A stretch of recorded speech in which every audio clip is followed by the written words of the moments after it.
예, 안녕하세요.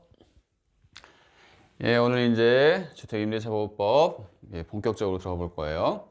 주택임대차보호법은 내용이 이제 지금부터 배운 내용이 중요하죠. 예, 대항력, 그 다음에 우선 변제권, 예, 최우선 변제권, 예, 임차권 등기 명령. 이 네 가지 제도가 중요합니다. 예, 지금부터 쭉 나올 거니까 편안하게 한번 들어보세요. 봅시다. 제 3조부터 읽어볼까요? 임대차는 그 등기가 없는 경우에도 이때 임대차는 주택임대차보호법을 배우고 계신가? 주택임대차보호법상의 임대차입니다. 그 등기가 없는 경우에도 임차인이 주택의 인도와 주민등록을 마쳤어요. 그러면 그 다음 날부터 제3자에 대하여 효력이 생기죠. 이 경우 전입신고를 한 때 주민등록이 된 것으로 봅니다. 사항에서 제3조 사항에서 임차주택의 양수인은 임대인의 지위를 승계한 것으로 봅니다. 이런 경우죠. 한번 그려볼까요? 갑과 을이 주택에 대해서 주택임대차보호법상에 적용을 받는 임대차를 체결했어요.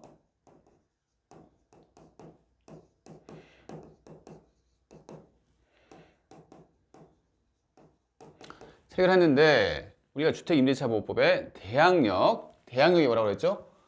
소유권이, 즉 갑이 병에게 소유권을 이전을 시킵니다. 그러면 이 사람이 새로운 소유자가 되는 거죠. 이 주택에 대해서. 이런 경우에 이 을이 뭘 하고 있으면 지금 이게 포인트죠. 이 주택에 대해서 인도를 받고 이 주택에 대해서 주민등록을 해요. 신고를. 즉 전입신고를 한다는 얘기죠. 이렇게 신고를 하면 뭐라고요? 이 을이 자신의 임차권을 병에게 주장할 수가 있습니다. 아시겠나요? 그리고 이 사항에서 뭐죠? 이런 경우에 양수인이 누구죠? 여기서 병이죠. 병은 새로운 임대인이 되는 거예요. 임대인의 지위를 승계하니까 이제는 갑이 임대인이 아니게 되는 거죠. 병이 임대인이 되는 겁니다. 그래서 나중에 임대차가 종료가 되면 이 병이 임차보증금을 이렇게 을에게 받아가게 되겠죠. 이런 경우예요. 대항력이라는 경우가. 아시겠죠? 그러면 쭉 책을 한번 볼게요. 대항력. 주택이 양도됐어요. 그러면 임차인이 누구에게? 병에게, 지금 예를 들었던 병에게, 양수인에게 임차권을 주장할 수 있는 힘을 대항력이라고 합니다. 그리고 2번, 대항력의 요건. 방금 조문에서 봤죠? 뭘 갖춰야죠? 인도와 주민등록이에요. 이것은 무조건 알아두셔야 하는 거죠. 일상생활에서도 도움이 되는 거니까 무조건 알아두셔야 합니다. 그럼 인도. 임차인이 직접 점유하는 경우는 물론 간접 점유하는 경우에도 인정될 수 있다. 이것도 중요한 내용이죠. 방금 봤던 사안에서는 갑과 을이 이렇게 임대차 계약을 맺었죠. 그럼 을이 임차인이니까 을이 직접 점유를 하고 있는 경우죠. 이런 경우에는 당연히 인정이 되죠. 즉 병에게 소유권이 넘어가더라도 을은 자신의 임차권을 주장할 수 있습니다. 이건 뭐 당연히 다 아시는 부분인데 지금 그런 경우가 아니고 이런 경우예요. 임대차, 주택임대차를 체결했어요. 그런데 이 을이 우리 배웠죠? 전대차 계약을 체결했습니다. 그러면 이런 상황에서 지금 소유권이 누구한테? 정이라고 해볼게요. 정한테 이렇게 양도가 됐어요. 이런 상황이에요. 이런 상황인데 지금 이 소유권이 변동이 됐으니까 지금 대항력이 문제가 되는 경우잖아요. 이때 대항력을 요건을 구비를 하려면 인도와 주민등록을 갖춰야 하는데 누구한테 갖춰야 하는 거죠? 그죠? 병입니다. 병이 현재 점유하는 사람, 이 사람이 지금 점유를 하고 있는 사람이죠. 그렇기 때문에 당연히 병이 주민등록을 해야 하는 거예요. 그리고 병이 인도를 받아야 하는 겁니다. 아시겠나요? 그래서 이 요건은 병이 이렇게 구비를 해야 돼요. 근데 여러분들이 여기까지 아실 거예요. 그래. 당연히 인도는 병이하고 있어야지. 이렇게 아실 텐데, 이렇게 했을 때 누구에게 대항력이 생기는 거죠? 을한테 생기는 겁니다. 을한테. 이렇게 했을 때 을이 대항력을 취득하는 거예요. 대항력을 취득하면 뭐라고요? 정에게 대항할 수 있죠. 나는 임차권자야 이렇게 주장할 수 있습니다. 그에 터잡아서 전차권도 유효하겠죠. 왜? 이 갑과 을 사이 이 임대차에 대항력이 있어야지 이 전대차도 대항력이 생기는 거예요. 아시겠나요? 주의를 해주세요. 그래서 병이 인도와 주민등록을 갖출 때 누가? 을이 간접 점유하는 을이 대항력이 생기는 겁니다. 아시겠나요? 됐어요. 이 예는 방금 설명해 드린 상황이고요. 그리고 이거 봅시다. 시험에서는 이렇게 나오죠. 간접 점유자의 주민등록은 유효한 공시 방법이 될 수 없음에 유의할 것. 왜 그러죠? 간접 점유자 누구죠? 을이죠. 을의 주민등록은 이 경우에는 유효한 공시 방법이 안 됩니다. 즉 전차인 병의 인도와 주민등록이 있을 때 뭐라고요? 을도 대항력을 취득하는 거죠. 이렇게 이해를 하셔야 돼요. 됐어요. 넘어가 보겠습니다. 그러면 지금 인도와 주민등록을 공부를 하셔야 할 거 아니에요. 그럼 인도는 뭔지 다 아시죠? 그 목적물을 자신이 점유하고 있는 건데 주민등록에 대해서 이제 하나의 요건 받고 주민등록에 대해서 보자 이겁니다. 주민등록의 신고 수리를 요하는데 판례 볼게요. 주민등록이 대항력의 요건을 충족시킬 수 있는 공시 방법이 되려면 형식적으로 주민등록이 되어 있는 것만으로는 부족하고 주민등록에 의하여 표상되는 점유관계가 임차권을 매개로 하는 점유임을 제3자가 인식할 수 있는 정도이어야 한다. 그 내용이 이 내용이라고 생각하시면 됩니다. 이걸 보면 이해를 하실 거예요. 갑이 주택에 관하여 소유권 이전 등기를 격려하고 주민등록 전입신고까지 마친 다음 처와 함께 거주하다가 을에게 매도함과 동시에 그로부터 이를 다시 임차하여 계속 거주하기로 약정을 하고 임차인을 갑에 처로 하는 임대차 계약을 체결해서 여기까지 한번 끊어볼게요. 어떤 상황이냐면 지금 이 갑이 원래는 소유자였어요. 그런데 을에게 매도를 했어요. 그러면 소유자가 바뀌었다는 얘기잖아요. 그죠? 이제 을이 소유자입니다. 더 이상 갑은 소유자가 되는 거 아니에요. 그런데 소유하고 있을 당시에 뭘 하고 있었죠? 전입신고를 당연히 했을 거 아니에요. 자신의 소유물이니까. 그러니까 누구한테 지금 임대차를 준 게 아니고 자신이 직접 점유를 하고 있었던 거죠. 이런 상황입니다. 그러니까 전입신고는 돼 있었어요. 그 전부터. 이런 상황에서 지금 소유권이 넘어갔죠. 그러면 갑은 어떤 지위를 취득하는 거죠? 이때? 임차인의 지위를 취득하는 거죠. 여기서는 지금 계약은 처가 임대차 계약의 당사자입니다. 어찌됐든 간에 갑이 임차인의 지위를 언제 취득을 하는 거죠? 팔았을 때 취득하는 거죠. 을한테 소유권을 넘겨줬을 때 자신이 임차인이 되는 겁니다. 그러니까 이때의 전입신고는 옛날에 했지만 과거에 했던 전입신고는 의미가 없죠. 왜냐하면 임차권으로서의 전입신고 아니죠. 그래서 뭐라고요?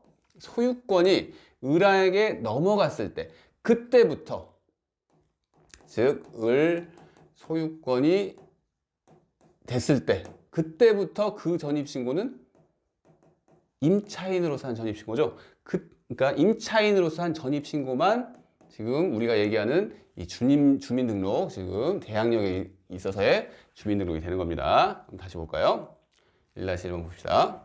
갑이 주택에 관하여 소유권 이전 등기를 지금 격려하고 있죠. 자신이 지금 소유권자인 거예요. 그리고 전입신고까지 당연히 하고 있어야겠죠. 전입신고까지 마친 다음 처와 함께 거주를 하다가 을에게 매도를 했어요. 동시에 그로부터 이를 다시 임대차 계약을 계속 체결하고 계속 거주하기로 약정하고 임차인을 갑에 처로하는 임대차 계약을 체결했습니다.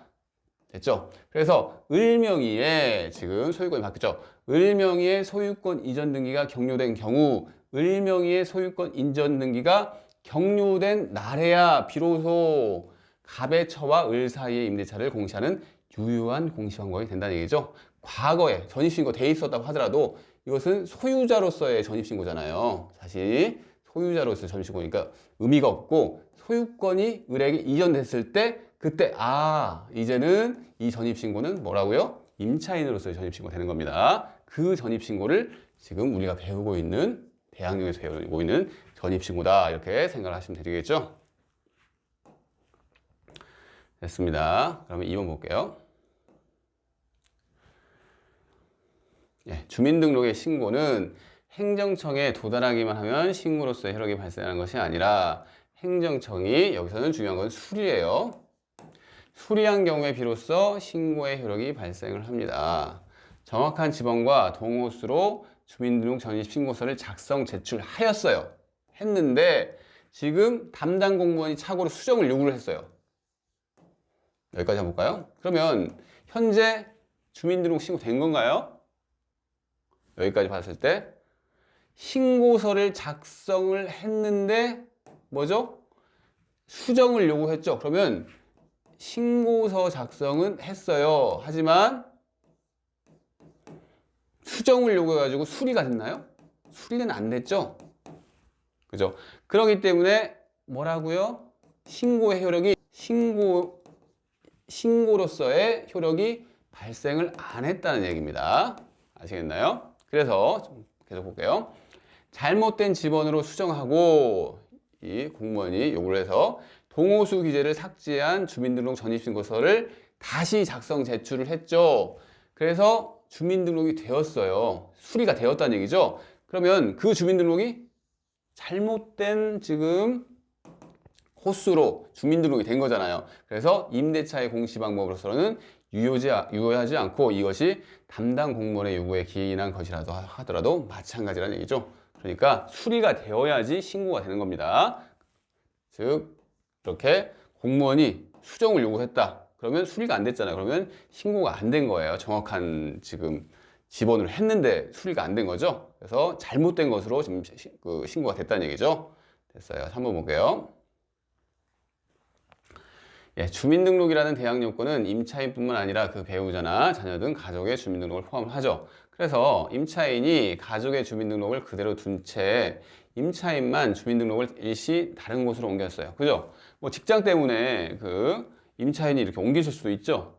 그런 경우에 배우자나 자녀 등의 주민등록 남아 있잖아요. 그 주민등록도 뭐라고요? 대항력에 유지가 된다는 얘기죠. 그래서 상실하지 아니합니다. 이것도 기출됐죠. 4번. 4번과 4-1번은 이제 같이 보셔야 할 부분인데 다가구 단독주택이 있고 다세대 주택이 있어요. 그러니까 이렇게 한번 그려볼까요? 이게 건물이 이렇게 있는데 하나는 다가구 주택이고 하나는 다세대 주택이에요. 여기도 뭐 101호가 있고 102호가 있고 쭉 뭐 있겠죠. 이 다세대도 101호가 있고 102호가 있을 거 아니에요.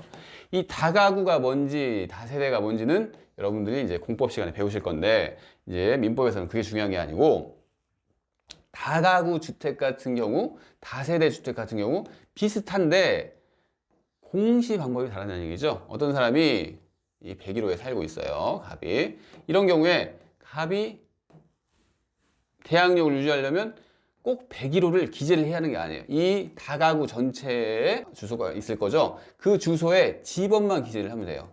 구체적으로 나는 101호 이렇게 갑이 꼭 이렇게 기재를 할 필요가 없다는 얘기입니다. 하지만 다세대는 그런 게 아니에요. 다세대는 구체적으로 자기가 살고 있는 이 101호 이것을 기재를 해야지 뭐죠? 대항력이 발생한다는 얘기죠. 그 얘기를 하는 겁니다. 그래서 다가구와 다세대는 공시 방법이 다르구나 이렇게 이해를 하시면 됩니다. 한번 읽어볼까요? 4번 봅시다. 다가구 단독주택으로 소유권 보존 등에 경유된 건물의 일부를 임차인이 있어요. 그 임차인이 이를 인도받고 임차 건물의 지번을 기재하여 전입신고를 하면 대항력을 취득해요. 지번만 기재를 했죠? 몇 호 이런 기재 안 했습니다. 대항력을 취득하고 후에 다가구형 단독주택이 다세대 주택으로 변경되었다는 사정만으로 임차인이 적법히 취득한 대항력을 상실하는 것은 아니겠죠. 왜? 계약 체결 시에, 즉 임대차 계약 체결 시에는 다가구 주택이었기 때문에 그에 따라서 자신이 전입신고를 하면 되는 거였습니다. 4-1번 볼게요. 그런데 이때는 뭐죠? 다가구 주택이 아니라 다세대 주택이죠. 이런 경우에는 동호수가 표시가 돼야 한다는 얘기죠. 그래서 동호수 표시 없이 그 부지 중 일부 지번만으로 주민등록을 한 경우에 뭐라고요? 공시 방법을 갖추었다고 볼 수 없습니다. 즉 대항력이 발생하지 않는다는 얘기죠. 됐습니다. 5번 볼게요. 5번은 건축 중인 주택에 대한 소유권 보존 등기가 여기서는 등기가 격려되기 전이에요. 그리고 건축 중이에요. 그죠? 그런 상태에서 그 일부를 임차해서 주민등록을 마친 임차인의 주민등록 주소가 그 당시, 즉 건축 당시에는 그 주택의 현황과 일치를 했어요. 하지만 뭐죠? 보존 등기 자체가 격려되기 전입니다. 아시겠나요? 그죠? 쭉 읽어볼게요. 그 후 등기부 등의 주택의 표시가 달라졌어요. 즉 그때는 일치했지만 등기부 등의 등기부를 이렇게 작성했을 때 그때를 기준으로 해서는 주택의 표시가 달라졌어요. 그러면 어떤 걸 기준으로 해야 하나요? 당연히 등기부가 만들어진 다음에 기재를 해야지 제3자가 그 등기부를 보고 현재 권리 관계가 어떻게 되는구나 이렇게 판단을 할 거 아니에요. 당연히 등기부 등이 맞춰진 상태를 기준으로 판단을 해야겠죠. 그렇기 때문에 등기부상 이해관계를 가지게 된 제3자는 당초의 주민등록에 의하여 임차인이 주소를 가진 자로 인식하기 어렵겠죠.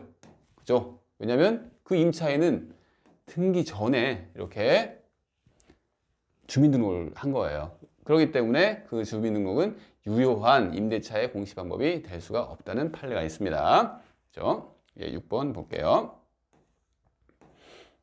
6번은 구체적인 타당성을 기반으로 해서 이런 경우에는 괜찮겠구나 이렇게 해서 나온 판례입니다. 한번 봅시다.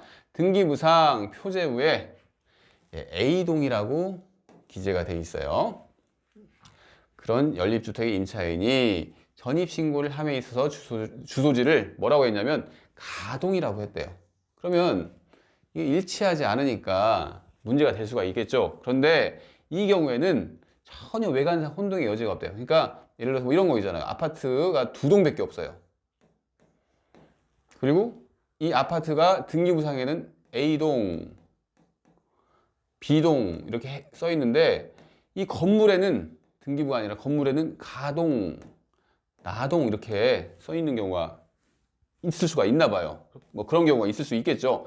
이런 경우에요. 그래서 외관상 전혀 혼동의 여지가 없어요. 가동이라고 이렇게 전입신고를 했다고 하더라도 뭐죠? 이렇게 가동이라고 써 있는 거예요. 그래서 혼동 여지가 없습니다. 그래서 실제 건물 외벽에는 가동, 나동으로 표기되어 그렇게 호칭되어 왔으며 더욱이 경매 기록에서 보니까 경매 목적물의 표시가 A동 또는 가동 이렇게 같이 병기가 되어 있는 거예요. 같이 기재돼야 됐다는 얘기죠.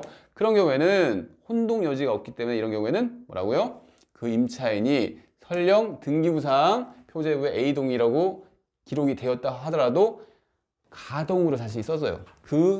그런 주민등록도 유효하다는 판례겠죠. 이렇게 이런 경우는 이렇구나 이렇게 생각을 하시면 됩니다. 그러면 우리가 대항력의 발생 요건에 대해서 봤죠? 그러면 발생 시기 및 존속 요건에 대해서 볼게요.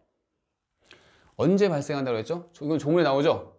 임차인이 주택인도와 주민등록을 마쳤어요. 그러면 그날 즉시? 아닙니다. 그 다음 날이라고 써 있습니다. 다음 날 오전 0시부터 이렇게 대항력이 발생하죠. 또 기출이 된 내용이죠. 이런 건 쉽죠. 이런 건. 그 다음에 대항력의 존속 요건에 대해 봅시다. 대항력이 한번 발생을 했어요, 지금. 즉, 발생했다는 얘기는 뭐죠?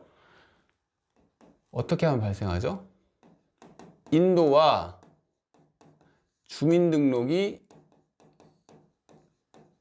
돼 있었다는 얘기죠. 돼 있었는데 이 대항력이 한번 이렇게 주민등록이 됐다고 계속 유지가 되는 건 아닙니다. 어떤 중간에 사정 변경이 생겼어요. 주민등록으로 이탈을 했다거나 이런 경우에는 존속하지 않을 수도 있겠죠. 그 얘기를 이제 판례에서 보는 겁니다. 예, 판례 볼게요.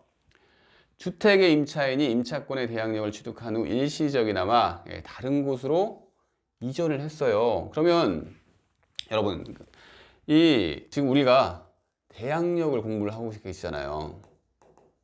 그러면 대항력, 주택임대차법의 대항력이 인도와 주민등록 이걸 요구하죠. 그런데 이 대항력이 지금 등기랑 같은 거잖아요. 그죠? 그러니까 등기를 했을 때 대항력이 발생을 하잖아요. 그래서 이 인도와 주민등록은 마치 등기처럼 생각을 하시면 돼요. 그러면 볼까요? 임차권 등기가 되어 있었어요. 그러다가 임차권 등기가 없어졌어요. 딴 데로 이사를 했어요. 만약에 그러면 당연히 소멸하겠죠. 소멸한 다음에 다시 임차권 등기를 다시 했습니다. 그럼 그때부터 발생을 하는 거죠. 같은 얘기입니다. 즉 인도와 주민등록이 등기랑 같다고 생각하고 한번 이 판례를 읽어보세요. 일시적이나마 다른 곳으로 주민등록을 이전을 하였다면 대항력은 소멸하죠. 그죠? 그 후 임차인이 다시 주택의 소재지로 주민등록을 이전을 했어요. 그러면 소급하는 게 아니죠. 그죠? 이런 경우에는 등기를 다시 한다. 그러면 그때부터인 거예요. 그래서 회복되는 것이 아니라 재전입한 때로부터 새로운 대항력이 다시 발생을 합니다. 근데 2번 볼까요?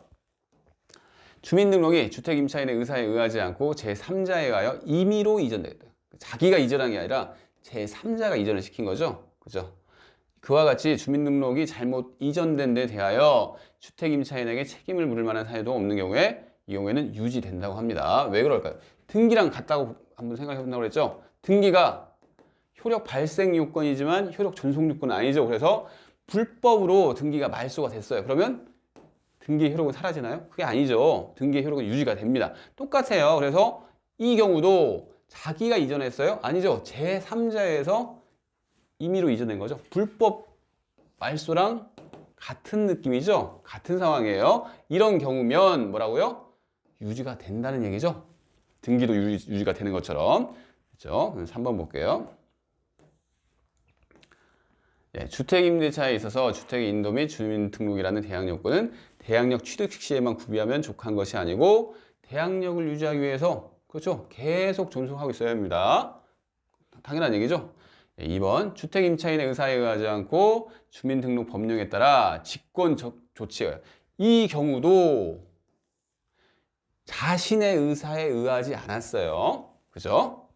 그래서 이렇게 주민등록 법령에 따라 직권조치로 주민등록이 말소가 됐어요. 그러면 원칙적으로 상실되는데 이의 절차가 있나 봐요. 이 법령에. 그 이의 절차에 따라 회복이 됐어요. 그럼 어떻게 되죠?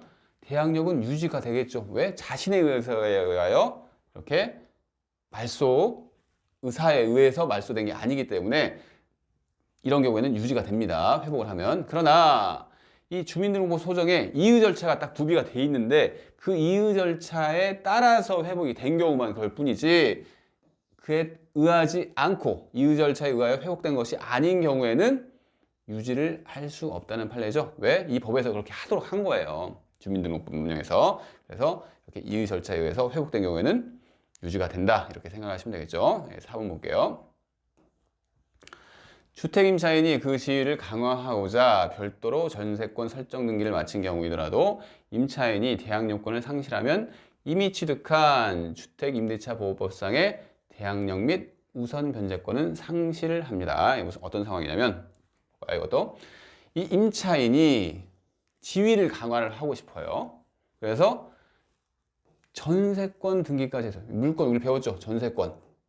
그러니까 갑이 이렇게 을한테 임대차를 줬는데 임대인이죠. 이 임차인들이 조금 불안한 게 많은 사람이라고 생각을 해보세요. 그래서 내가 좀 불안하다 하면서 전세권까지 이렇게 같이 등기를 한 거예요. 아시겠나요? 그러면 여러분 이렇게 생각하십시오. 임차권과 전세권은 같은 권리예요? 그건 아니죠. 다른 권리예요. 하나는 물권이고 하나는 채권이죠. 다른 권리라고 생각하시면 됩니다. 그래서 별도로 이렇게 맞췄어요. 그러면 임차인이 대항 요건을 상실해요. 그러면 지금 임차권이 상실된다는 얘기죠. 왜 이 얘기를 써놨냐면 전세권 등기가 돼 있으니까 이런 경우라면 임차권 등기가 같이 돼 있으면 임차권을 상실하지 않는 거 아닌가? 이게 문제가 된 거죠. 그게 아니란 얘기죠. 임차권은 임차권대로, 전세권은 전세권대로 이렇게 생각하는 겁니다. 그래서 임차권이 이렇게 대항 요건을 상실하면 상실하는 거예요. 전세권이 되어 있다고 하더라도. 아시겠나요? 그 얘기를 지금 4번에서 얘기를 한 겁니다. 됐죠? 그러면 이제 대항력의 내용에 대해서 볼게요. 이것은 앞에서 설명을 드린 건데 뭐죠? 이 양수인이 임대인의 지위를 승계한다는 법조문을 읽어보셨죠? 그래서 주택 양수인은 임대인의 지위를 승계한 것으로 간주한다는 조문을 두고 있습니다. 2번 임차주택의 양수인이 될 수 있는 경우는 주택을 임대할 권리 등 종국적 확정적으로 받게 되는 경우라야 하므로 여기까지 끊어볼까요? 이게 이제 포인트예요. 종국적 확정적이라는 것은 그 양수인이 확실하게 소유권을 취득하는 그런 상황이어야 합니다. 그러니까 임차주택의 소유권을 매매, 증여, 교환, 상속, 경매 등하여 취득하였다면 양수인에 해당하죠. 왜? 다 소유권 취득 사유잖아요. 그런데 중요한 건 여기죠. 임차주택의 양도담보권자는 종국적 확정적으로 소유권을 이전받지 아니하므로 양수인에 해당하지 아니하다. 이런 경우에요. 한번 볼게요. 갑과 을이 이렇게 임대차 결병했는데 이 임대차 계약을 맺은 상태에서 지금 소유권이 이렇게 병에게 이전이 됐죠. 그죠?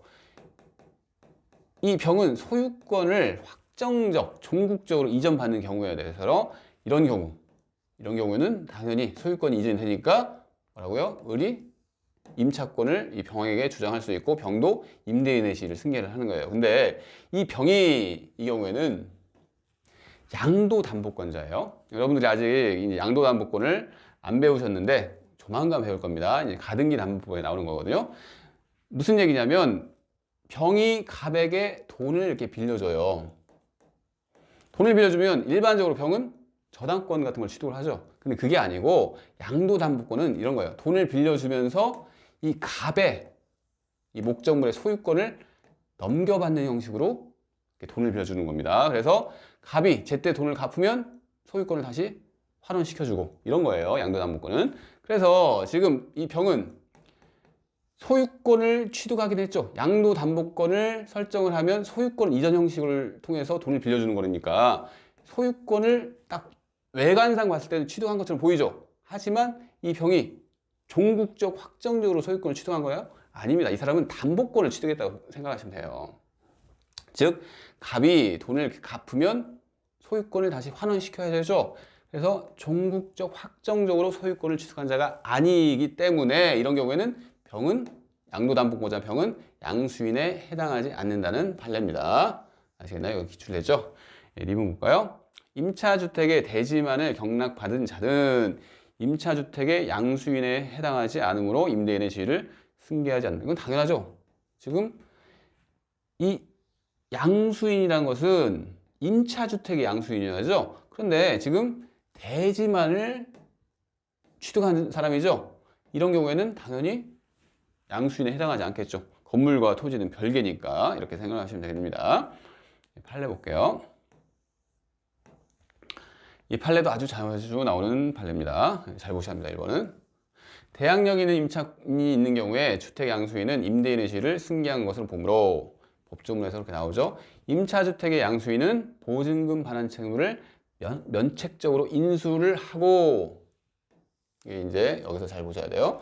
양도인은 보증금 반환 채무를 면하게 됩니다. 당연하지만 시험에 잘 나오는 거예요. 갑과 을이 임대차가 맺었는데 지금 병한테 소유권이 넘어갔어요. 그러면 이제 을은 누구한테 임차권을 주장할 수 있죠? 병한테 주장할 수 있죠. 이 병이 새로운 임대인의 지위를 승계한 것을 보잖아요. 그러면 임대인은 임대차 계약이 종료되면 뭘 반환해야죠? 임차 보증금 반환을 이렇게 임차인에 해줘야 하잖아요. 그런데 이 병이 반환을 해줘야 하는 겁니다. 그러면 갑은 임차 보증금 반환 채무를 소멸한다는 얘기죠. 왜? 이 병이 그것을 인수하니까. 그 얘기를 이렇게 한 겁니다. 즉 양도인은 이 갑은 면하고 양수인은 인수한다. 이 소리입니다. 알겠죠? 1번 됐죠? 그러나 임차주택의 양수인에게 대항력 있는 임차권자라 하더라도 임대차 관계의 승계를 원하지 아니할 때는 임대차 기간 만료 전에 임대인과의 합의에 의하여 임대차 계약을 해지를 하고 임대인으로부터 임대차 보증금 반환을 받을 수 있고, 이런 경우에는 이 양수인이 승계를 안 한다는 이 내용이 있습니다. 이것은 한번 또 볼까요? 똑같은 상황이라고 보세요. 원칙적으로 이렇게 되지만 우리가 방금 본 거 되지만 어떤 경우가 있을 수 있냐면, 그래요, 이렇게 넘겨줬어요. 소유권이 넘어갔어요. 근데 이 병이 보증금이, 예를 들어서 임차 보증금이 10억이에요. 아주 약간 고가주택이라고 생각합시다. 그런데 딱 보니까 을 입장에서 보니까 이 병이 나중에 10억을 줄 만한 그런 능력이 없는 걸로 판단이 됐어요. 그런 경우에는 이 을은 빨리 도망쳐야겠죠. 그죠? 나중에 돈을 못 받을 수도 있잖아요. 그래서 뭘 한다고요? 갑에게 나 이것을 해지를 한다는 얘기죠. 해지를 하면 뭐죠? 갑에게 보증금을 돌려받을 수 있다는 얘기입니다. 아시겠나요? 지금 그 얘기를 하는 거예요.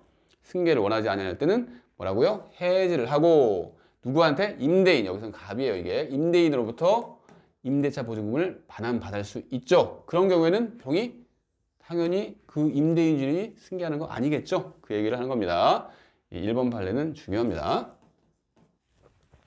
1-1번 볼까요? 주택의 임차인이 제3자에 대하여 대항력을 구비한 후에 임대주택의 소유권이 양도된 경우에는 그 양수인이 임대인의 지위를 승계하게 되므로, 그죠? 그것은 다 아시는 내용이에요. 임대인의 임차 보증금 반환 채무도 양수인에게 이전되는 것이고, 이와 같이 양수인이 임차 보증금 반환 채무를 부담하게 된 이후에 임차인이 주민등록을 다른 곳으로 옮겼다 하여 이미 발생한 임차 보증금 반환 채무가 소멸하는 건 아니겠죠. 이건 당연한데 이제 기출이 되는 거예요. 뭐 이런 경우죠. 갑과 을이 임대차 계약을 맺었고 그 이후에 병에게 이렇게 소유권이 넘어갔어요.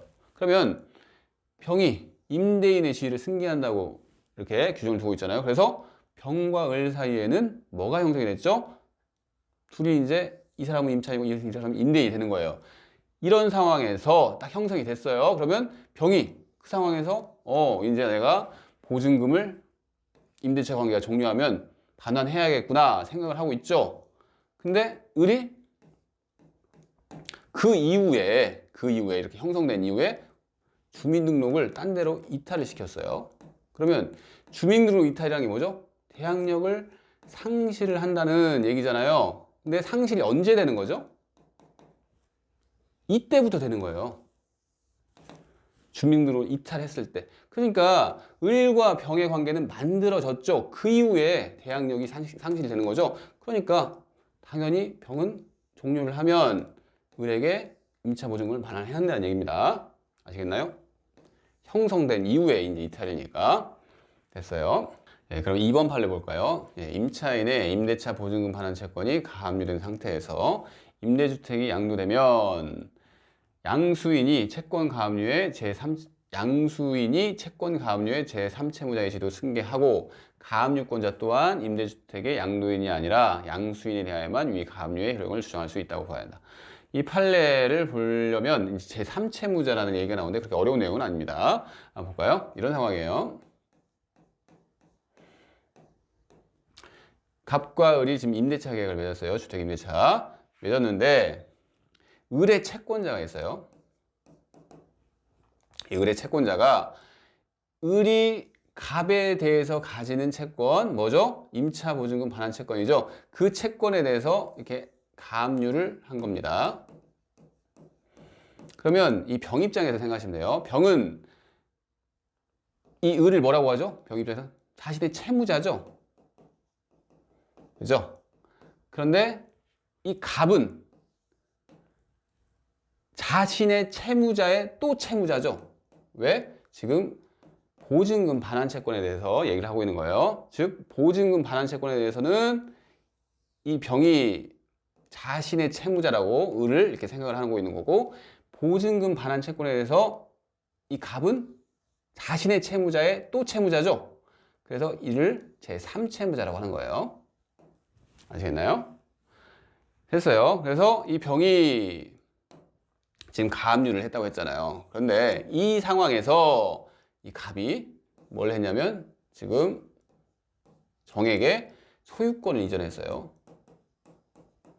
그러면 제3채무자의 지위, 이 정에게 이전되기 전까지는 갑이 병 입장에서는 제3채무자였죠. 근데 소유권이 넘어갔어요. 그러면 정이 제3채무자의 지위를 넘겨받는 거예요. 왜? 소유권이 넘어갔으니까. 왜냐면 정이 이제는 을에게 보증금 반환 채무를 지잖아요. 그죠? 그렇습니다. 그래서 정이 제3채무자의 지위를 이렇게 이전한다, 이렇게 승계받는다, 이렇게 생각하시면 됩니다. 됐어요? 다시 한번 읽어볼게요. 이 상태에서 임차인의 임대차 보증금 반환 채권이 병에 의해서 가압류된 상태에서 임대주택이 양도가 됐어요. 그러면 양수인이 채권 가압류의 제3채무자의 지위도 승계하고, 이 정이 양수인이죠. 정이 제3채무자의 지위가 이 사람에 있었는데 승계를 받는다는 얘기죠. 소유권 이전됐으니까.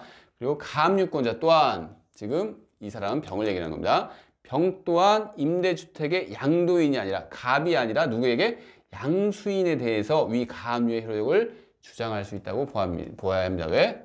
이제 이 사람이 보증금 반환 채무를 지는 사람이니까 이 가압류의 효력이 이쪽으로 미친다는 얘기죠. 이 갑이 아니라, 예, 그 얘기예요. 뭐 어려운 내용은 아니죠. 기출이 됐었네요. 예, 3번 판례 볼까요?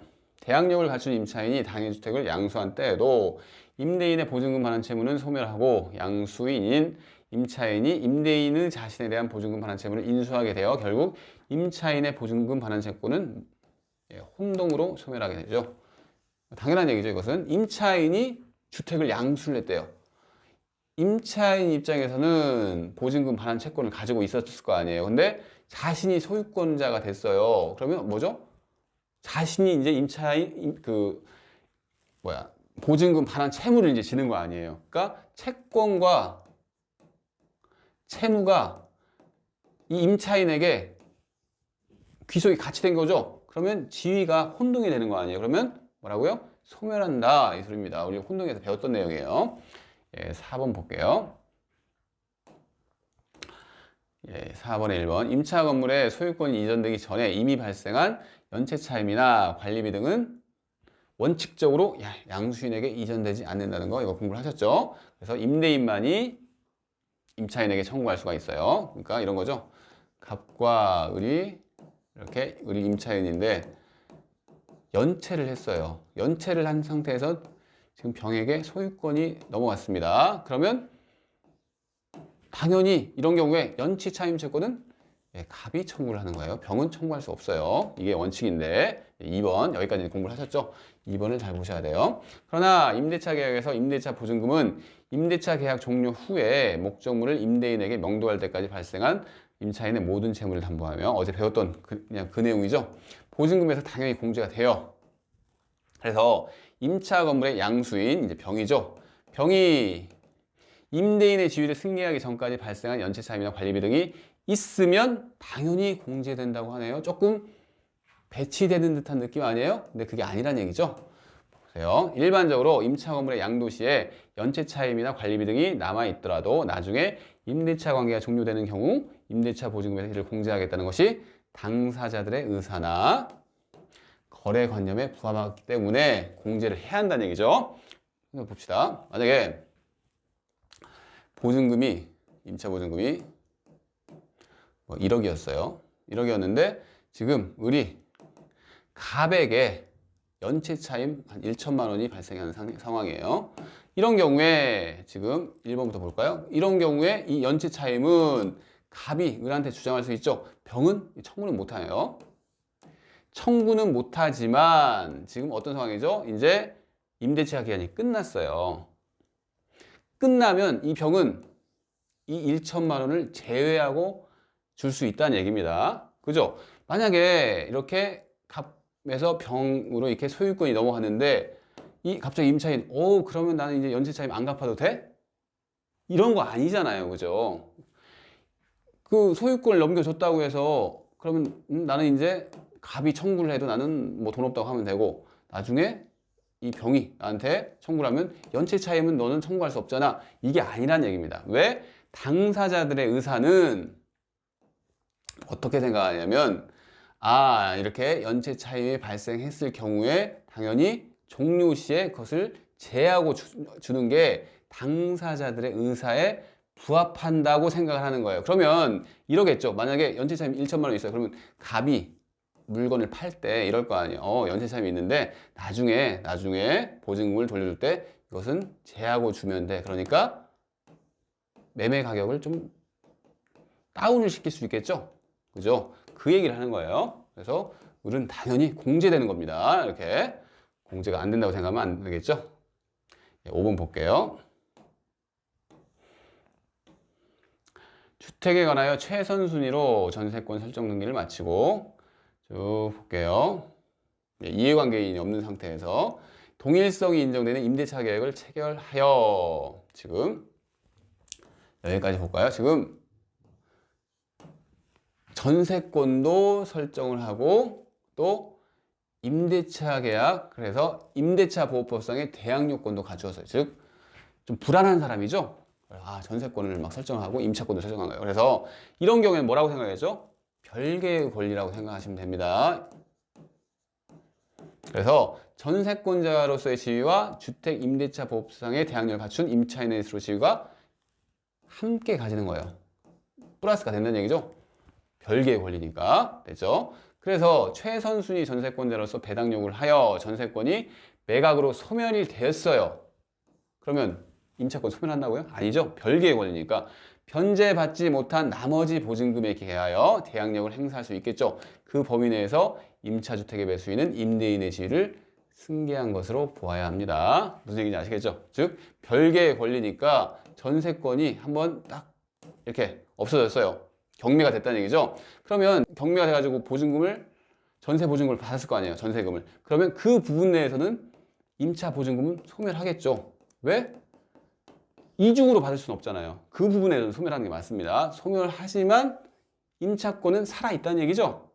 그죠? 그래서 보증금은 소멸하지만 임차권은 존속을 하니까 나중에 임차인의 지위로서 이렇게 보증금을 받을 수 있다는 얘기죠. 됐어요. 6번. 임대차 계약 당사자가 기존 채권을 임대차 보증금으로 전환하여 임대차 계약을 체결하였다는 사정만으로 임차인이 대항력을 갖지 못한다고 볼 수는 없다. 우리 이런 거 비슷한 거 같죠? 예전에 전세권 파트에서 전세금이 지급이 되어야 하는데 전세금이 꼭 반드시 금전으로 지급이 되어야 하나요? 아니죠. 기존 채권으로 전세금을 가름할 수가 있다고 했죠. 똑같은 얘기예요. 즉 임대차 보증금을 뭐죠? 기존 채권으로 이렇게 가름한다는 얘기잖아요. 그래서 이렇게 가름할 수가 있으니까 대항력을 갖지 못한다고 볼 수 없다. 갖는다는 얘기죠.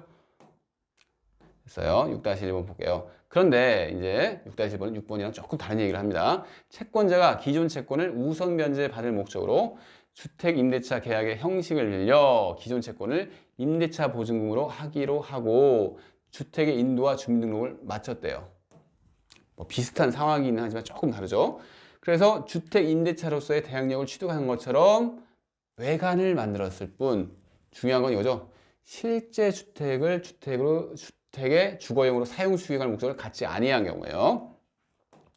방금 6번에서 6-1번 말고 6번에서는 기존 채권을 임대차 보증금으로 전환은 할 수가 있다고 그랬죠. 그러면서 임차인이 사용 수익을 한 거예요. 그죠? 이 경우에는 당연히 주택임대차보호법 적용할 수 있겠죠. 왜? 사용 수익을 했으니까. 그런데 이 6-1번에서는 돈만 받을 목적으로 그렇게 외관만 만들었어요. 마치 사용수익하는 것 같은 외관만 만들어 실제로는 사용수익할 목적을 안 갖고 있어요. 그러면 이 사람은 주택임대차보호법을 악용하는 거죠. 그래서 뭐라고요? 이런 경우에는 대항력이 부여가 안 된다는 겁니다. 구체적으로 둘 상황을 잘 이해를 하셔야 돼요.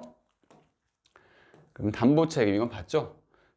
주택임대차보호법에 임차권이 설정된 목적물이 뭐 매매나 경매의 목적물로 됐다. 그러면 담보책임 물을 수 있어요. 다 봤던 내용입니다.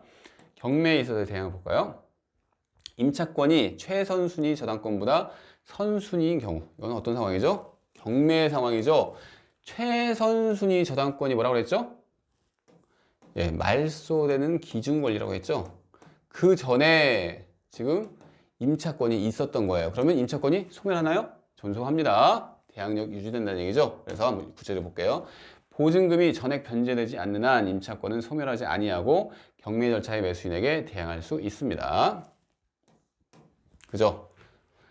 다만 임차권 이후에 저당권 설정 등기가 있었고 그 후 임차보증금의 증액이 있었던 경우에는 임차인은 저당권 설정 등기 이후에 증액한 임차보증금에 대하여는 경락받은 매수인에게 대항할 수 없다는 판례가 있는데, 그러니까 이런 거예요. 지금 먼저 임차권이 있었고 이렇게 저당권이 있었습니다. 그러면 경매가 됐어요. 그러면 이 임차권은 말소 기준 권리보다 위니까 유지가 되겠죠. 그래서 경락인은 지금 경락인이 갑이라고 해볼게요. 경락인은 당연히 이 최선순위 저당권을 기준으로 한 권리를 승계를 받으니까 그 전에 임차권이 있으니까 임차권이 뭐 존속을 하겠죠. 여기까지 알겠죠. 임차권은 소멸하지 아니하고 이렇게 경락인에게 유지가 됩니다. 그런데 임차권이 있을 당시에 보증금이 1억이었는데 그 이후에 저당권이 딱 설정이 됐어요. 그 다음에 그 이후에 저당권 설정 이후에 금액이 1억 2천으로 올랐어요. 임차보증금이. 이런 경우에는 경락인 입장에서는 확정일자를 보고 임차권이 보증금이 1억이구나. 저당권 설정 전에 그 임차권이 설정되어 있었으니까 그걸 볼 거 아니에요. 그래서 1억이구나 했는데 저당권 설정 이후에 1억 2천으로 바뀌었어요. 그러면 경락인 입장에서는 저당권 설정 당시를 기준으로 해서 권리를 승계를 받는 사람이니까 2천만 원에 대해서는 이 갑에게 대항할 수 없다는 얘기죠. 그 얘기를 하고 있는 겁니다. 즉 저당권 설정 등기 이후에 증액한 임차 보증금에 대해서는 경락인에게 대항할 수 없다는 얘기예요. 2번 볼까요? 임차권보다 선순위 저당권이 있어요. 지금 이런 거죠. 저당권이 이렇게 있다고 봅시다. 그러면 최선순위 저당권이 말소 기준 권리니까 이렇게 다 소멸하죠. 소멸해요. 그래서 경락인은 이 임차인의 권리를 승계받지 않습니다. 뭐 당연한 얘기죠. 됐습니다. 네, 그러면 우선변제권 볼게요. 우선변제권은 들어가기 전에 한번 봅시다. 우선변제권. 우선변제권이 뭐죠? 우선변제권은 임차인이 이제 임차 보증금 반환 채권을 받아야 하는데 임대인이 보증금 반환 채권을 안 줘요. 그러면 어떻게 되겠죠? 경매가 들어갈 수 있죠. 그러니까 자신이 임차인이 직접 경매를 신청하는 경우도 있을 수도 있을 테고, 아니면 담보권자, 즉 저당권이 이제 그 주택에 설정이 되어 있는데 그 주택에 대해서 저당권을 실행을 해요. 그러면 그 경매를 통해서도 우선 변제를 받을 수 있겠죠. 즉 우선 변제권이라는 것은 경매를 전제로 생각을 하시면 됩니다. 경매가 됐을 때 어느 순위로 변제를 받을 수 있느냐 이겁니다. 한번 케이스를 한번 볼까요? 갑이 A주택을 소유를 하고 있는데 갑은 A주택을 담보를 설정한 거죠. 1번 저당권을 설정했어요. 그래서 을로부터 1억 원을 빌렸어요. 지금 을이 1번 저당권자죠. 그리고 병에게 보증금 1억 원의 A주택에 대한 임대차 계약을 체결했어요. 지금 A주택에 대한 얘기인데 A주택의 소유자는 갑이고 이렇게 저당권이 설정된 상태에서 뭐죠? 병이랑 임대차 계약을 맺은 거죠. 이런 상태입니다. 병은 임차인이고요. 그 후 정으로부터 A주택을 담보로 3천만 원을 또 갑이 빌렸어요. 그러니까 지금 정이 2번 저당권자가 되는 거죠. 이 사이에 1번 저당권과 2번 저당권 사이에 임대차 계약이 있는 상태입니다. 됐습니다. 뭐 이런 상황인데, 그런데 을에 대한 채무의 이행기가, 즉 저당권자 을에 대한 채무의 이행기가 도래했어요. 그럼 갑은 을한테 돈을 갚아야죠. 근데 갑이 채무를 이행을 못했어요. 그래서 을이 1번 저당권자 을이 경매를 신청했습니다. 그러면 경매 기일에 이 주택이 얼마에? 2억 원에 무라는 사람한테 이렇게 넘어갔어요. 경매 비용은 500만 원이 발생을 했습니다. 뭐 이런 상황이에요. 그러면 지금 이 주택에 대해서 얼마가 생긴 거죠? 지금 2억이 생긴 거죠? 경매를 했으니까 2억 중에서 제일 처음에 뭐가 공제가 되죠? 경매 비용이 발생했잖아요. 500만 원이 우선 딱 공제가 됩니다. 1억 9,500만 원이 남았어요. 이 1억 9,500만 원을 가지고 지금 채권자들이 있죠. 을도 갑의 채권자고, 정도 갑의 채권자고, 이 병이라는 사람도 갑의 채권자죠. 왜 채권자죠? 임차 보증금 받는 채권이 있잖아요. 그래서 이런 사람들이 있는데, 이런 사람들이 1억 9,500만 원대에서 이렇게 나눠 가자는 거죠. 그죠? 근데 이게 뭐라고요? 순위가 있습니다. 1순위가 누구죠? 제일 처음에 저당권이 설정이 됐죠. 그러니까 1순위 저당권자, 이 사람이 1억을 채권으로 갖고 있죠. 1억을 먼저 가져가는 거예요. 을이. 그죠? 그 다음에 보니까 병이 그 다음에 임대차 계획을 설정을 했죠. 저당권 설정한 다음에. 그러니까 우리가 우선 변제권이라고 하는 거는 이렇게 경매가 됐을 때 주택임대차보호법에 적용을 받는 이런 임차인은 순위에 따라서 받아간다는 얘기예요. 그래서 이 병이 나머지 9,500원을 가져가죠. 그러면 정 입장에서는 받을 게 없는 거죠. 이런 상황이 발생한다 이겁니다. 그러니까 여러분들이 우선 변제권 하면 경매가 됐을 때 주택임대차보호법상에 적용을 받는 임차인은 순위에 따라서 돈을 받아가는구나, 이렇게 생각을 하시면 됩니다. 됐어요. 의의는 한번 읽어보시고요. 똑같은 얘기니까요. 발생 요건 볼까요? 발생 요건은 지금 뭐에 대한 발생 요건이죠? 우선 변제권에 대한 발생 요건입니다. 대항 요건과 확정 일자예요. 이 두 개가 둘 다 갖춰져 있어야 돼요. 대항 요건은 대항력 파트에서 배웠죠? 뭐가 있었죠? 인도와 주민등록, 그러니까 전입신고죠. 전입신고가 돼 있어야지 대항력이 발생을 하죠. 여기다가 플러스 뭐가 있어야죠? 확정일자라는 걸 받아야지 우선 변제권이 생깁니다. 아시겠나요? 팔려볼게요. 주택의 인도와 주민등록이라는 우선 변제 요건은 우선 변제권 취득 시에만 구비하면 족한 것이 아니고 민사집행법상 배당 요구의 종기까지 계속 존속을 하고 있어야 합니다. 왜 그러냐면 지금 임차인이 구비를 해야지 지금 우선 변제권이 되잖아요. 근데 이 인도와 주민등록은 뭐죠? 공시의 기능을 가지고 있는 거죠. 공시의 기능이 있습니다. 그렇기 때문에 다른 사람들이 딱 봤을 때, 그러니까 지금 경매가 됐잖아요. 경매가 되면 경매를 이제 신청하는 사람들이 내가 얼마의 입찰 금액을 정하면 되겠다, 이런 것을 고려를 할 거 아니에요. 근데 뭘 보고 하죠? 공시를 보고 해요. 저당권 같은 것은 다 등기가 돼 있으니까 어차피 확실한데, 지금 주택임대차보호법상 임차인이 있는지는 뭘 보고 결정을 하죠? 이런 걸 보고 결정한다는 얘기죠. 즉 주택의 인도가 돼 있는지, 주민등록이 지금 전입신고가 돼 있는지를 판단을 해야 하잖아요. 근데 우선 변제권 취득 시, 자기 임대차 계약 체결 시에만 존재하면 될까요? 아니죠. 계속 배당 요구의 종기까지 계속 존속이 돼 있어야지 경매를 신청하는 사람 입장에서는 지금 이 임차인이 있구나, 그에 따라서 입찰 금액을 결정할 거 아니에요. 당연한 얘기죠. 1번 1-1번 볼게요. 우선 변제권을 가진 임차인으로부터 임차권과 분리하여 임차 보증금 반환 채권만을 양수한 채권 양수인이 주택임대차보호법상의 우선 변제권을 행사할 수 있는 임차인에 해당한다고 볼 수 없죠. 왜 그러죠?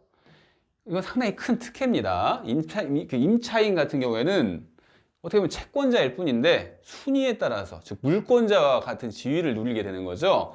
그렇기 때문에 큰 특혜를 누리는 거예요. 왜 특혜를 누리죠? 이 법에서 임차인을 보호하려고 하는 거예요. 근데 지금 1-1번 같은 경우에는 이 채권 양수인이 보증금 반환 채권만을 양수를 했지 임차인인가요? 임차인이 아니에요. 그렇기 때문에 이런 사람한테 우선 변제권을 주는 거 아닙니다. 그죠? 임차인의 지위가 있어야지 우선 변제권이 있겠죠? 예, 2번 볼게요. 주택임대차보호법은 임차인에게 우선 변제권이 인정되기 위하여 뭘 요구하죠? 이 대항 요건과 그다음에 확정일자, 이 두 개가 필요하다고 그랬죠? 그리고 갖추는 것 외에 여기서 봅시다. 임차보증금이 전액 지급되어 있을 것을 요구하지 않는다고 합니다. 그래서 쭉 읽어볼게요. 따라서 어떤 임차인이 계약 체결 시에 임차보증금의 일부만을 지급했어요. 그리고 대항요건과 임대차 계약 증서상의 확정일자를 갖췄어요. 돈이 없어서 그럴 수가 있겠죠. 계약 체결을 했는데 갑과 을이 임차인인데 계약 체결 시에는 1억을 줄 수가 없어서 5천만 원만 준 겁니다. 그죠? 괜찮다는 얘기죠? 나중에 계약 체결 이후에 5천만 원을 줬다고 하더라도 문제가 될 게 없는 거예요. 왜? 이 5천만 원 나중에 준 게 특별히 문제가 되네. 왜 경매가 됐어요. 경매 당시에 1억이 다 지급이 됐으면 되는 거 아니에요. 문제가 될 게 없다는 얘기죠. 그래서 계약 체결 당시에 전액 지급되어 있을 것을 요구하지는 않습니다. 그래서 일부만 지급하고 이렇게 대항 요건과 임대차 계약 증서상의 확정일자를 갖췄어요. 이때 당연히 1억이라고 써 있겠죠. 계약서에. 그죠?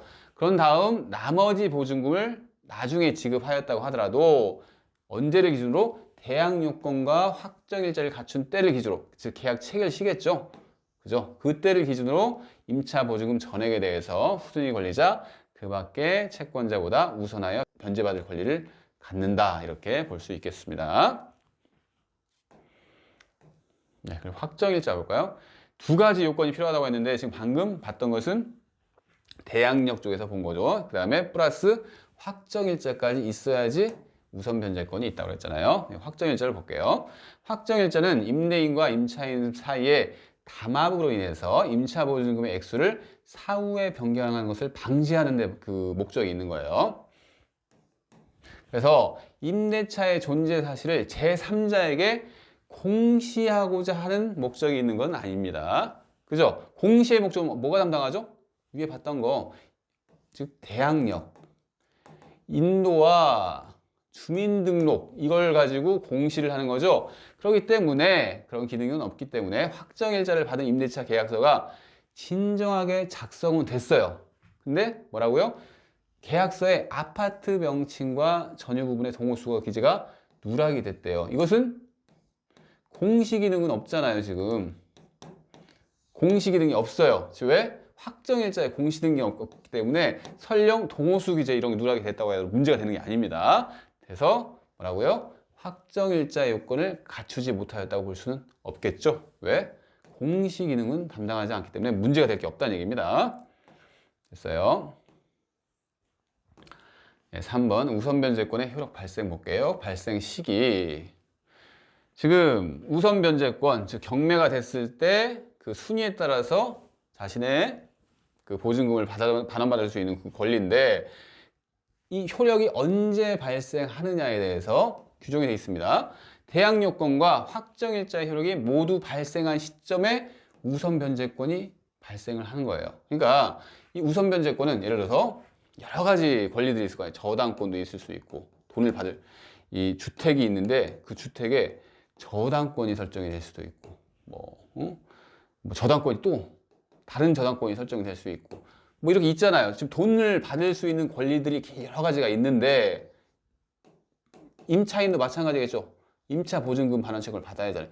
이 순위를 결정하는 시점을 언제로 하겠느냐 이 소리입니다. 아시겠나요? 그래서 언제로 한다고요? 이 두 가지 요건이 모두 갖춰져야 하는데 대항력은 언제 발생하죠? 공부하셨죠? 대항 요건을 구비한 다음 날에 효력이 발생하죠. 확정일자는 확정일자 받은 날 즉시 효력이 발생합니다. 그러니까 이 두 가지 요건을 다 구비했을 때 그 날짜가 나오겠죠. 즉 순위를 결정할 수 있다 이 소리입니다. 한번 볼게요. 그 다음 페이지. 순위 결정, 돈 받는 순위를 결정을 하는 겁니다. 근데 지금 우리는 주택임대차 보호법상의 임차인의 그 날짜를 결정을 하는 거예요. 보세요. 1번 대항 요건을 구비한 날과 확정일자일 저당권 설정 등기일이 같은 날이래요. 이런 경우죠. 그림을 볼게요. 갑과 을이 임대차 계약을 맺었는데, 그죠? 이 갑이라는 사람이 임대인인데 돈이 필요해가지고 지금 저당권까지 이렇게 설정을 한 경우죠. 그러면 이 순위를 결정해야 하잖아요. 그 순위를 봅시다. 한번 예를 들어볼까요? 구비한 날, 대항 요건을 구비한 날이 12월 5일이고 확정일자도 12월 5일이고 저당권 설정 등기일도 12월 5일이에요. 이런 경우는 어떻게 되는 거죠? 볼까요? 대항 요건을 구비한 즉시 효력 발생하나요? 아니죠. 그 다음 날 0시에 효력을 발생합니다. 그러니까 12월 5일 날 대항 요건을 구비하더라도 효력은 12월 6일 날 발생하죠. 0시에. 그죠? 그리고 확정일자일 같은 날 확정일자를 받죠. 이때는 12월 5일 날 확정일자를 받으니까 확정일자는 이때 결정이 됩니다. 그러면 이 두 개를 합쳐야지 우선변제권이 발생하잖아요. 언제를 기준으로 발생을 하나요? 우선변제권 발생이 12월 6일 날 0시에 발생을 하겠죠. 아시겠나요? 그러니까 저당권 설정 등기일이 12월 5일이에요. 누가 더 빠르죠? 저당권자가 선순위가 된다 이 소리입니다. 됐고요. 2번도 예를 들어볼게요. 대항 요건을 구비한 날과 즉 인도와 주민등록을 구비한 날이 12월 5일이에요. 확정일자일이 같은 날이에요. 그리고 저당권 설정 등기일이 그 다음 날이랍니다. 12월 6일 날 이렇게 돼 있어요. 그러면 우리가 지금 비교를 해야 하잖아요. 이 12월 6일이랑. 근데 대항 요건은 언제 12월 6일 0시에 발생하죠. 그리고 확정일자일이 12월 5일이니까 이 전체적으로 우선변제권이 발생하는 시기는 이때가 되겠죠. 이때랑 저당권 발생 설정 등기일 비교를 해야 하잖아요. 같은 날이긴 한데 저당권 설정 등기일은 0시인가요? 아니죠. 그날 저당권을 설정한 다음에 등기를 할 거 아니에요. 그러니까 이 0시가 빠른 겁니다. 아시겠나요? 그래서 임차권자가 우선순위를 이렇게 취득하게 된다. 이렇게 생각하시면 됩니다. 3번 볼게요. 그러면 이번에는 대항 요건을 구비한 다음 날 확정일자를 받았어요. 그러면 볼까요? 12월 5일 날 대항 요건을 구비하고 확정일자를 언제? 12월 6일 날 받았어요. 그러면 이때는 우선변제권 언제 발생하죠? 확정일자를 받았을 때 나오겠죠. 즉 12월 5일 다음 날 0시에 대항 요건 발생하죠. 12월 6일 0시와 이 12월 6일 확정일자 이 두 개 합치면 더 늦은 시점을 기준으로 해서 우선변제권 발생 시기가 나오잖아요. 그러면 12월 6일 날 몇 시인지는 모르겠지만 우선변제권이 발생을 했죠. 그리고 그 날에 지금 12월 6일 날 지금 확정일자 받은 날이랑 저당권 설정 등기한 날 같은 거예요, 지금. 그러면 이 12월 6일과 12월 6일은 똑같은 날짜죠. 누가 몇 시에 했는지 알 수가 없어요. 그래서 이 경우에는 뭐라고요? 순위가 동순위입니다. 이런 경우에는. 그래서 안분배당을 하는 거예요. 금액에 따라서. 아시겠나요? 이런 관계에 있다 이 소리입니다. 됐죠?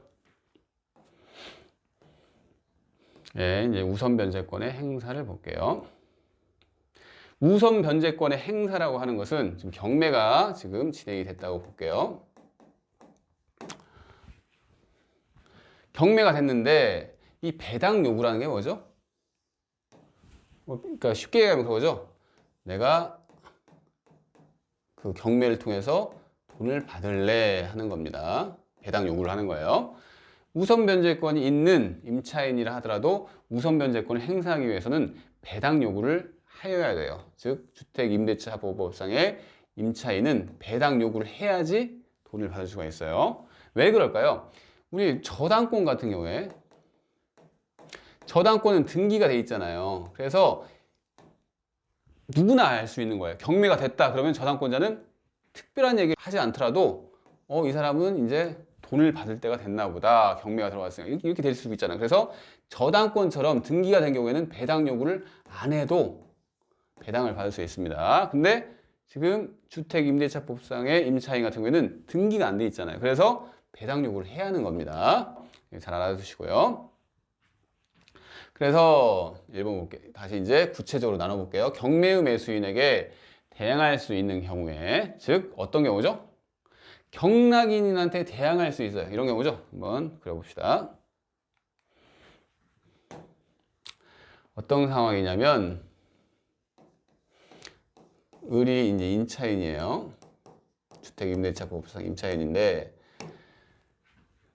이렇게 임대차 계약을 맺은 상태에서 A라는 사람이 이 주택에 대해서 저당권을 설정받았어요. 저당권자가 된 거죠. 그러면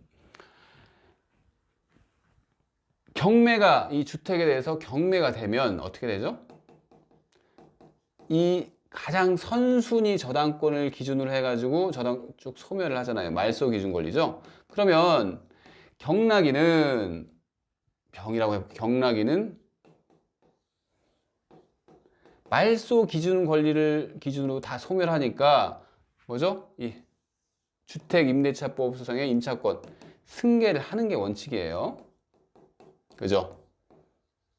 이런 상황입니다. 다시 한번 볼까요? 경매의 매수인에게 대항할 수 있는 경우, 즉 주택임대차법상의 임차인이 대항할 수 있대요. 어떤 상황이죠? 최선순위 저당권자보다 이 임대차 계약을 먼저 맺은 경우죠.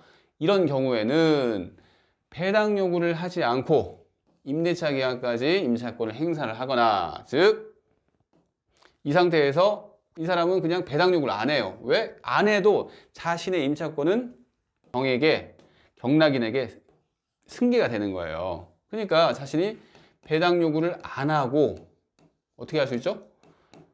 그냥 계속 사는 거예요. 임대차 기간이 있잖아요. 임대차 기간이 끝날 때 이 병한테 보증금 반환 채권 행사를 하면 되겠죠. 그때 달라고 할 수 있잖아요. 이렇게 할 수 있거나 또는 배당 요구를 하면서 보증금의 우선 변제를 받을 수 있답니다. 이게 선택적인 건데 무슨 얘기냐면 지금 이렇게 임대차가 승계되는 상황인데 이 사람이 원하지 않을 수도 있겠죠. 승계를 나는 안 하겠다 할 수 있겠죠. 그죠? 승계를 안 해. 그러면 뭘 해야죠? 배당 요구를 해야 하는 겁니다. 즉, 이 경매에서 내가 돈을 받아야겠다 이렇게 할 수도 있다는 얘기입니다. 아시겠나요? 됐죠? 그래서 이렇게 선택을 할 수가 있어요. 그죠? 승계를 원하면 승계를 하고 아니면 배당 요구를 해가지고 돈을 받을 수 있고 이렇게 할 수가 있다는 얘기입니다. 됐죠? 2번 대항력과 우선 변제권 두 가지 권리를 겸유하고 있는 임차인이 우선 변제권을 선택하여 경매 절차에서 보증금 전액에 대하여 배당 요구를 했어요. 즉 자신이 배당 요구를 했는데 그 보증금을 다 받았으면 좋겠는데 다 못 받았어요.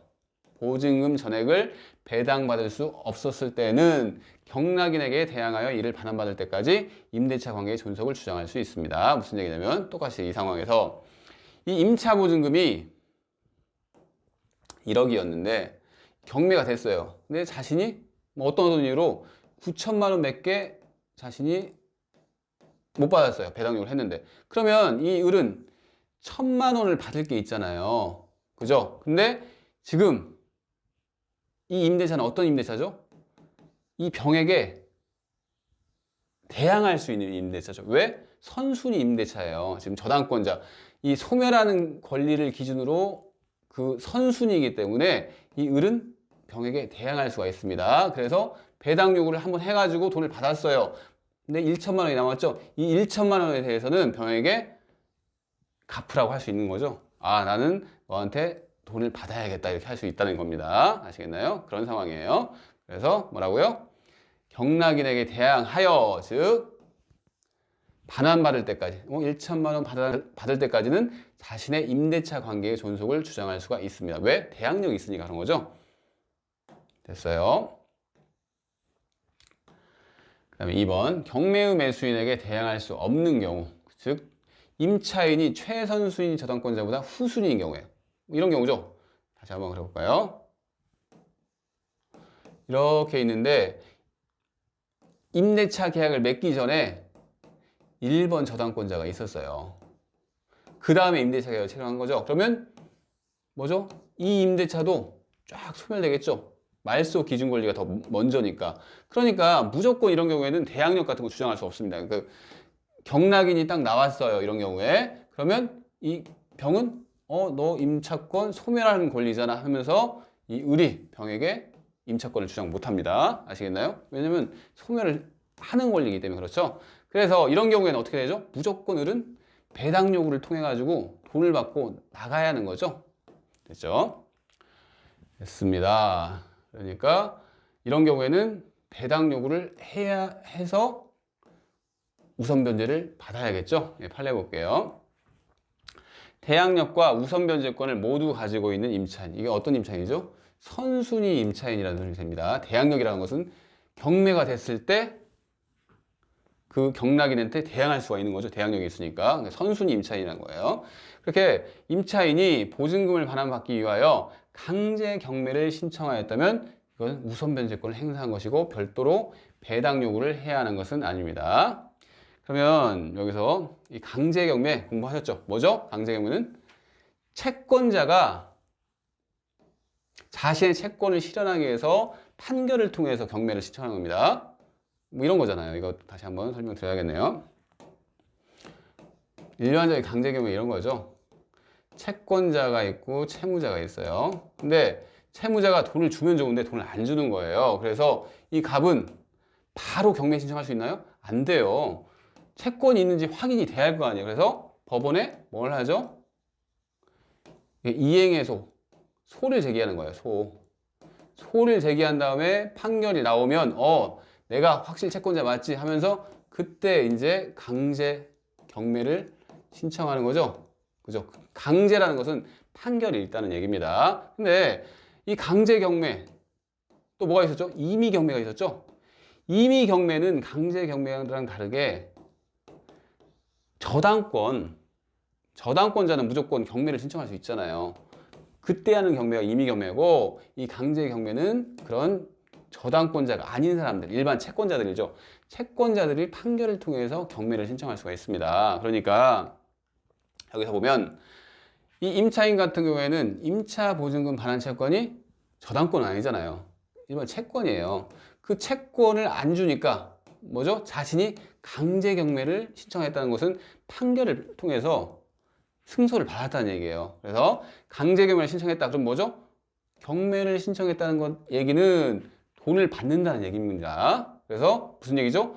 아, 나는 돈을 받을 거야. 그러니까 배당 요구를 했다는 얘기입니다. 돈을 받을 거야. 그래서 별도로 배당 요구를 해야 하는 것은 아닙니다. 왜? 강제경매 신청이라는 그 내용 속에 배당 요구가 들어가 있는 거죠.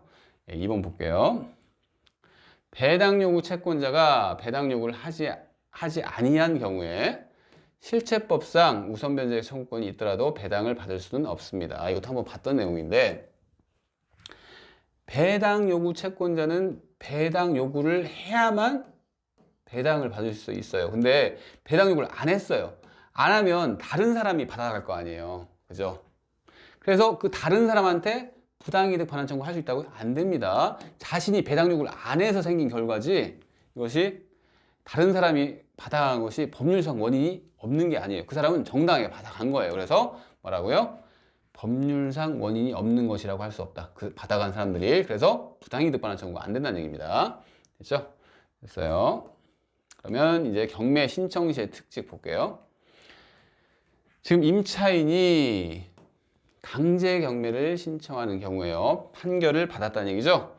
그래서 하는 경우에는 반대 의무의 이행이나 이행 제공을 집행 개시의 요건으로 하지 않습니다. 그래서 원래 경매 신청할 때는 반대 의무를 이행을 해야 돼요. 무슨 얘기냐면 갑과 을이 일반적인 경우를 얘기하는 거예요. 이 사람이 채권자고 채무자인데 을이 뭐 돈을 줘야겠죠. 근데 이 계약이 동시행 관계에 있다고 한번 생각을 해볼게요. 그러면 이 채권자가 을이 돈을 안 줘서 지금 경매에 들어가려고 해요. 그러면 경매에 들어가려면 뭐죠? 자신의 의무이행을 해야지 경매 신청을 할 수 있겠죠. 경매라고 하는 것은 그죠? 자신의 의무이행을 해야지 경매 신청을 할 수 있는 겁니다. 그런데 이 갑이 똑같이 임차권자라고 생각을 해보세요. 이 상황에서 임차권자도 돈을 받으려면 뭘 해야죠? 원칙적으로 보증금 반환 채권이랑 목적물 인도 의무랑 동시행 관계잖아요. 그러니까 어떻게 해야죠? 자신이 경매를 신청하려면 원칙적으로는 목적물을 넘겨줘야 돼요. 근데 그렇게 안 한다는 얘기입니다. 왜 그렇게 안 할까요? 자신이 목적물을 넘겨주면 이 사람은 임차권자는 어떻게 되는 거죠? 대항력 없어지죠. 왜? 이 사람은 인도나 주민등록이 계속 돼 있어야 하는 사람이에요. 그 임차권자는. 그래서 이런 경우에 즉 이렇게 동시행 관계에 있지만 이 사람이 임차권자일 때는 뭐라고요? 자신의 의무이행을 안 하고도 경매 신청을 할 수 있다고 이렇게 규정을 하고 있는 겁니다. 다시 한번 볼게요. 임차인이 강제 경매를 신청하는 경우에는 반대 의무의 이행, 뭐죠? 반대 의무가 목적물 인도죠. 목적물 인도나 그런 이행 제공을 집행 개시의 요건으로 하지 않는다. 그러면서 원래 경매 신청에는 이렇게 해야 한다. 이런 얘기를 하고 있는 겁니다. 됐죠? 예외적인 거니까 잘 보세요. 2번. 임차인은 임차주택을 양수인에게 인도하지 아니하면 보증금을 받을 수 없다. 이런 조문을 두고 있는데 이 조문이 이 밑에 이제 판례가 나오는데 우리가 임대차 계약에 임차 보증금 반환 채권이랑 뭐랑 동시행 관계 있죠? 목적물 인도 의무랑 동시행 관계 있죠? 근데 이 조문을 보니까 마치 보증금을 먼저 줘야 하는 것이 써 있지 않아요? 임차인은 임차주택을 양수인에게 인도하지 아니하면 즉 인도를 해야 보증금을 준다 이렇게 써 있잖아요. 이 문제가 그래서 해석이 들어간 거예요. 판례가. 근데 그게 아니라는 거죠. 동시행 맞다는 얘기를 다시 해줬어요. 한번 볼게요.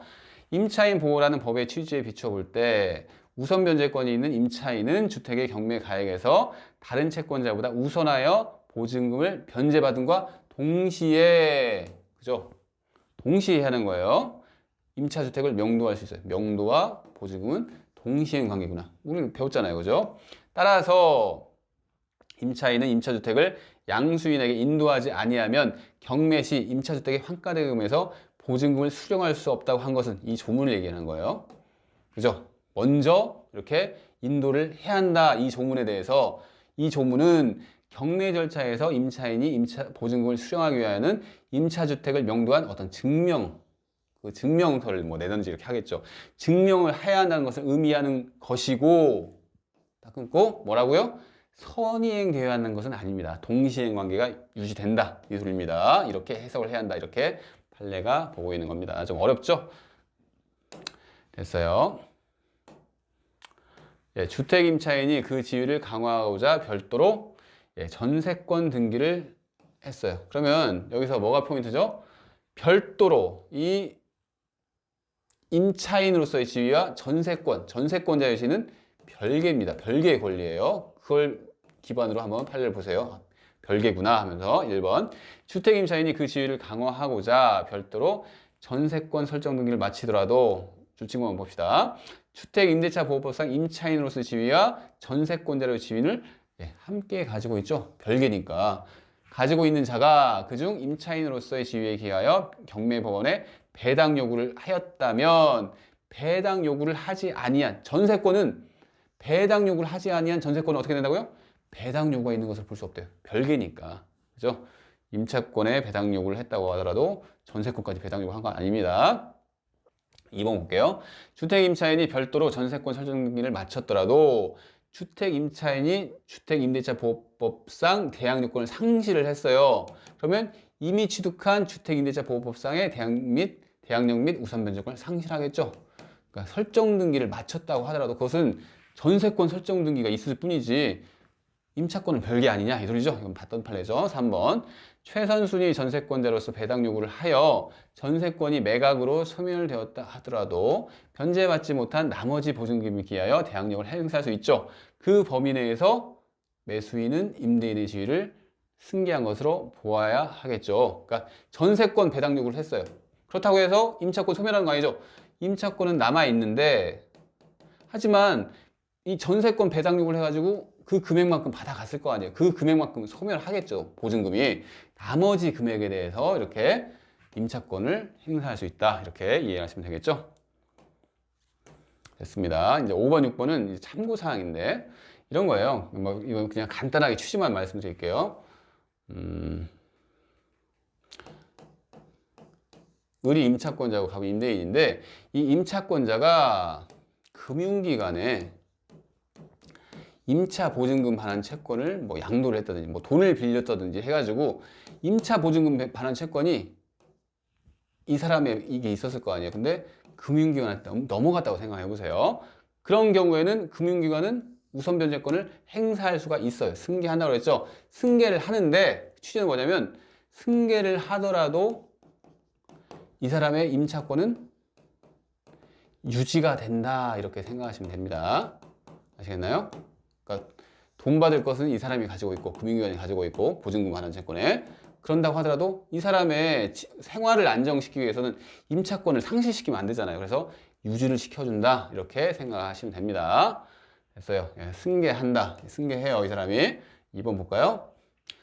우선 변제권을 승계한 금융기관 등은 임차인이 대항요건을 상실한 경우 또는 임차권 등기가 말소된 경우에는 우선 변제권을 행사할 수 없다는 조문을 두고 있죠. 즉 이게 없어지면 너희도 없어져 이 소리죠. 그러니까 유지를 시켜줘야 한다 이 얘기입니다. 3번도 비슷한 얘기니까 한번 보세요. 해지 못합니다. 이 사람이 임의적으로 이걸 계약을 해지를 못해요. 이 사람의 권리 보호를 위해서. 됐죠? 6번 임대차 정보 제공. 이것도 참고사항인데 그렇죠? 정보가 필요한 사람이 있을 거 아니에요. 그러면 정보를 요청할 수가 있다 이겁니다. 더 이상 뭐 특별한 내용이 없어요. 그러죠? 그리고 2번 임대차 계약을 체결하는 자, 새롭게 임대차 계약을 체결하는 자는 당연히 뭔가 정보가 필요하죠. 그래서 임대인의 동의를 받아 확정일자 부여기관의 제3항에 따른 정보 제공을 요청할 수가 있습니다. 그렇죠? 정보 제공 요청 가능하죠. 됐습니다. 그러면 좀 쉬었다가 최우선 변제권 들어가 보도록 할게요.